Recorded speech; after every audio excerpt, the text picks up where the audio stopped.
நம் கிறிஸ்தவர்களாய் இருந்தால் ஒரு வேளை பரலோகத்துக்கு போக முடியாது. நான் கிறிஸ்தவன் என்று சொல்லிக் கொள்கிறதுனால நம்ம பரலோகம் போக முடியாது.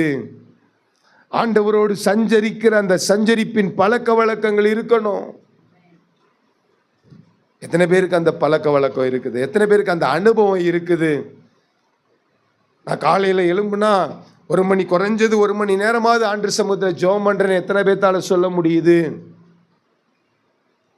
இல்லை கொஞ்ச நேரம் 24 மணி நேரம்னு சொன்னா 2.5 மணி நேரம், ஒரு நாளைக்கு 2.5 மணி நேரம் வேதம் வாசிக்கிறது, ஜெபிக்கிறதுல நான் நேரத்தை செலவு பண்றேன் எத்தனை பேத்துக்கு சொல்ல முடியும்?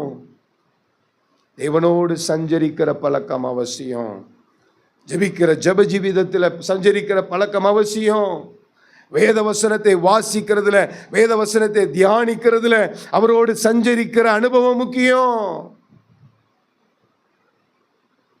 ஆண்டவரோடு பேசணும், கொஞ்ச நேரம் ஜெபம் பண்ணணும், கொஞ்ச நேரம் வேதம் வாசிக்கணும், கொஞ்ச நேரம் ஜெபிக்கணும், கொஞ்ச நேரம் வேதம் வாசிக்கணும். வேதவாசம் ஜெபம், வேதவாசிப்பு ஜெபம், வேதவாசிப்பு ஜெபம் நம்மை ஆண்டவரோடு சஞ்சரிக்கிற அந்த பழக்கத்துக்குள்ள கொண்டு வரும். ஆமேன்னு சொல்லுங்க பார்க்கலாம்.